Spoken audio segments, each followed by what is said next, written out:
अगर आप भी चाहते हैं कि भोजपुरी हिट सॉन्ग सबसे पहले आप तक पहुंचे तो हमारे सैफ म्यूजिक भोजपुरी चैनल को जरूर सब्सक्राइब करें, साथ में बेल आइकन दबाना न भूले। Presented by Saif music Bhojpuri. नहीं पूछो बने कौना हाल में, जन जाते बाड़ू नया साल में। नहीं पूछो बने कौना हाल में, जन जाते बाड़ू नया साल में। म्यूजिक डायरेक्टर डीजे नीतीश राज मंगुरा नवादा। लागो तावे हरदी हो गइल मोटी कोड़, लागो तावे हरदी हो गइल मोटी कोड़। नहीं पूछो बाने कौना हाल में, जन जाते बाड़ू नया साल में। नहीं पूछो बाने कौना हाल में, जन जाते बाड़ू नया साल में।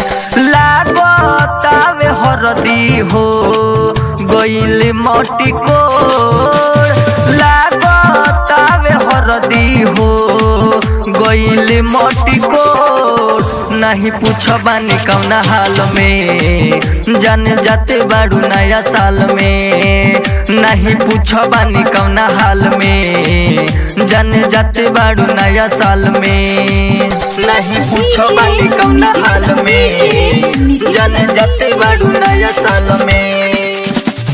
नहीं पूछो बानी कौना हाल में, जन जाते बाड़ू नया साल में। खुशबू रिकॉर्डिंग स्टूडियो कहला बिशनपुरा बाजार। मिक्स बाय इमाम बाबू। भूल के चाही भूल न पाई, जौन खेललू तू खेला हमहू बनब नया साल में। रामदेव बाबा के हो चेला। Presented by Saif music Bhojpuri. भूल के चाही भूल न पाई, जौन खेललू तू खेला हमहू बनब नया साल में। रामदेव बाबा के हो चेला।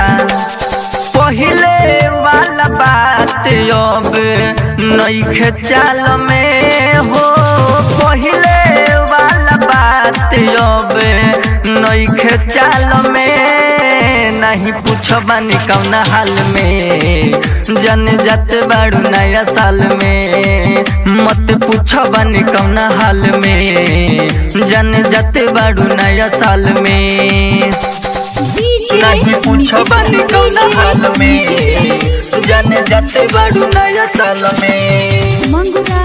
नहीं पूछो बानी कौना हाल में, जन जाते बाड़ू नया साल में। खुशबू रिकॉर्डिंग स्टूडियो कहला बिशनपुरा बाजार। मिक्स बाय इमाम बाबू। तोहर दुल्हा अब आई है हो, तोहके डोली में लेके जई है हो।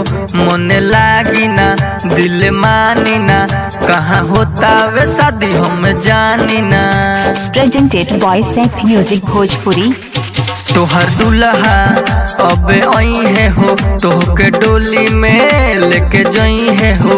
मन लागी ना दिल मानी ना, कहाँ होता वे शादी हम जानी ना। रोवा तारे गुडू इमाम पर जाई हो, रोवा तारे सैफ सफारी बुरा हाल में। नहीं पूछो बानी कौना हाल में, जन जाते बाड़ू नया साल में। नहीं पूछो बानी कौना हाल में, जन जाते बाड़ू नया साल में। Presented by Saif music Bhojpuri.